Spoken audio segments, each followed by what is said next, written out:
Magandang araw po sa lahat ng mga kapwa ko OFW, lalong-lalo na po sa mga kapwa ko kakonyang dito sa Hong Kong. So, eto na naman ngayon, araw ng linggo at araw ng pahinga ni Konyang. So, ayan po, lalabas tayo, gagala tayo para mag-unwind, mag-enjoy, at mag-ikot-ikot. Ayan, so dito po sa Chinese country, hindi po masyado sana celebrate ang Pasko. Kasi syempre, ang pinaka-highlight sila dito is yung Chinese New Year. Kaya naman, mafe-feel mo lang talaga yung spirit ng Christmas pag ikaw po ay nakagala sa labas. Ayan, lalong-lalo na sa mga mall, dyan mo makikita kung gaano kaganda ang mga Christmas decorations. Ayan, at syempre, bago natin ipagpatuloy ang paggala, kailangan muna nating kumain. So, ayan, it's lunch time at syempre dahil di naman tayo gagastos ng malaki, budget lang yung kaya natin. So budget meal, combo meal yung in-order natin sa halagang 39 Hong Kong dollars. Meron ng kanin, ulam, gulay at may drinks. So ayan, 'di ba? Deserve din naman natin kumain ng masasarap paminsan-minsan kahit na mumurahin lang 'yan pero very healthy. Dahil syempre tayo yung naghihirap dito at sa pagod ba naman natin sa isang linggo, 'di ba? Deserve nating mag-enjoy, kumain, mabusog, 'di ba? Yung talagang mafe-feel mo yung enjoyment dahil walang pressure, wala kang iniisip na gagawin pagkatapos mong kumain, 'di ba? Hindi mo hinahabol yung oras mo. Yan lang talaga yung masayang araw para sa mga kakonyang dito sa Hong Kong. And then after ng kain ng lunch, ayan gala ulit. Ayan, so ikot-ikot. Sabi ko nga, hindi mo mafe-feel yung Christmas, yung spirit ng Christmas pag ikaw po ay nasa bahay lang ng mga amo mo, lalong-lalo na kung mga pure Chinese. Ayan, kaya naman ayan lang yung time na talagang makakapag-enjoy ka pag ikaw po ay nasa labas. So, hindi po madali ang buhay OFW, lalong-lalo na kung ikaw ay isang ina na meron ka mga anak na iniwanan sa Pilipinas. Malungkot, ayan, mahirap, 'di ba? Ang mapalayo sa pamilya. Pero lahat 'yan gagawin natin para mabigyan ng magandang buhay yung pamilya natin kasi pagpunta natin dito sa abroad, meron tayong mga goal kung paano kung ano yung mga gagawin natin, 'di ba, dito sa abroad at kung ano yung mga plano natin sa pag-uwi pag natapos yung kontrata natin. Kaya naman, kahit mahirap, 'di ba, malungkot lalo na ngayong Christmas season na dapat ay buo yung pamilya, sama-sama na mag-celebrate ng spirit of Christmas. Pero dahil andito tayo sa malayo, kailangan nating libangin yung sarili natin. Ayan. So, kahit isang araw lang yan, sa isang linggo, ayan po, nanamnamin natin yung kasiyahan. Ayan, and deserve naman natin na mag-enjoy kahit na minsan pasan na natin yung daigdig sa mga problema, di ba? Lahat naman tayo nagkakaroon ng problema. Pero syempre, lahat ng problema may solusyon. So, nakikita natin dyan, ang daming mga kapwa natin Pilipina na syempre, kung ano yung mga pinagdadaanan natin at kung ano yung mga lungkot na naramdaman natin, ayan din po sila.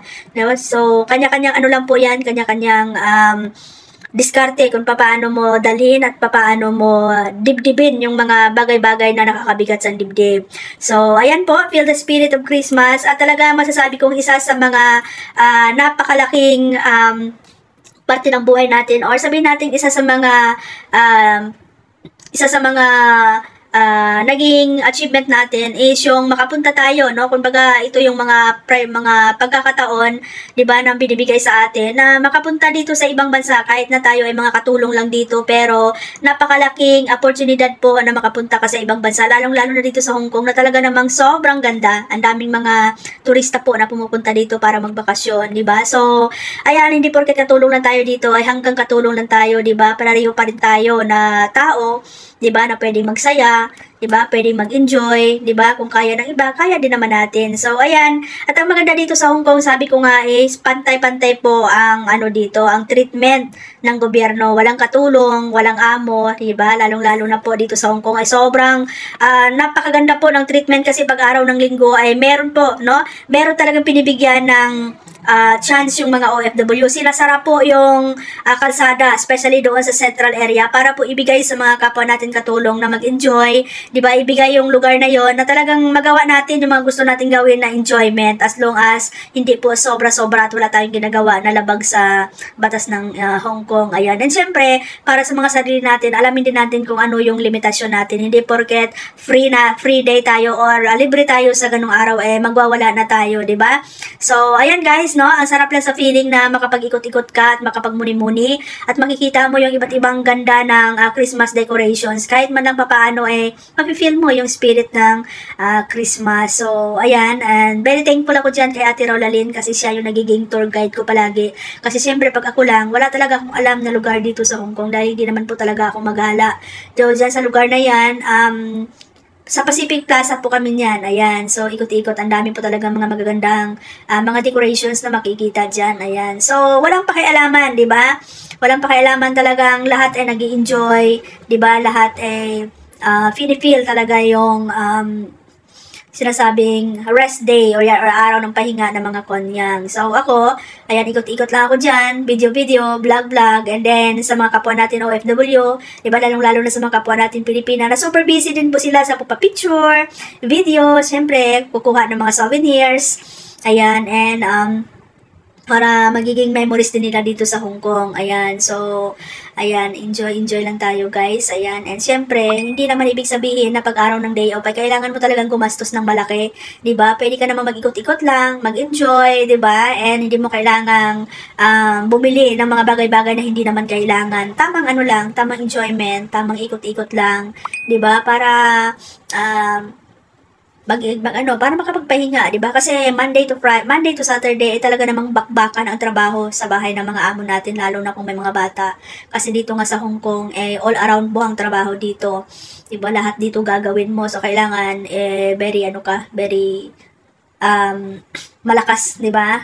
So, ayan, dahil napagod na kami sa kakaikot-ikot, it's time to rest na naman. Ayan, so pumunta kami ni Ate Rolalyn sa isang coffee shop. Ayan, nagkape muna kami kasi siyempre coffee is life. At sa mga oras na yan, medyo malamig na rin yung panahon, 'di ba? Kasi December, ayan, winter is coming, so medyo malamig na, ayan. And budget meal din, yung kaya lang namin sa bulsa, isang kape, isang tinapay, 'di ba? And alam niyo na kung nasaan kami ni Ate Rolalyn, 'di ba? So, ayan, habang kami nagkakape, ayan, ako po ay nagla-live dyan, kaya ako po ay parang may kausap. So, ayan, siguro tumigil kami ni Ate Rolalyn yan for almost mga 30 minutes din or 40 minutes, ayan. So, nakapag-charge na kami, di ba? Kasi mula umaga hanggang hapon, ikot kami ng ikot. So, medyo nakakapagod na rin maglakad, ayan. At saka masarap talaga maglakad kahit malayo. Nilalakad namin para talagang makita namin yung bawat lugar na talagang magaganda dito sa Hong Kong, di ba? At saka mga Christmas lights. So, ayan, dahil gabi na, it's time to go home. Ayan, ang bilis ng oras, no? Yung isang araw na hinihintay mo sa isang linggo, ay ang bilis lang pumatapos ng oras. So, dyan, ng gabi na, siguro mga 7 o'clock na yan. So, sumakay na kami ni Ate Rolalyn sa bus, pauwi na. So, babalik kami ng Central.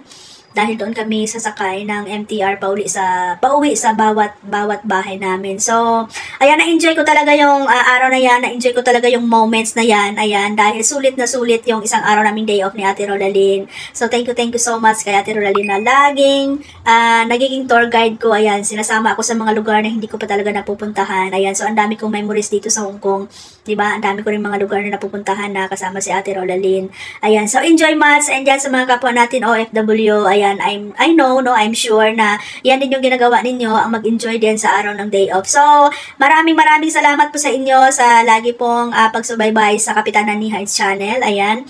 And asahan ninyo na isi-share ko sa inyo yung mga kwentong buhay OFW, na hindi lahat ng mga karanasang buhay OFW ay mga pangit kagaya ng mga naririnig natin. Meron din naman mga magaganda at masasayang pangyayari sa buhay ng isang OFW. So, maraming salamat po sa lahat. Ayan, ingat po tayo. God bless and Merry Christmas po sa ating lahat. Bye-bye!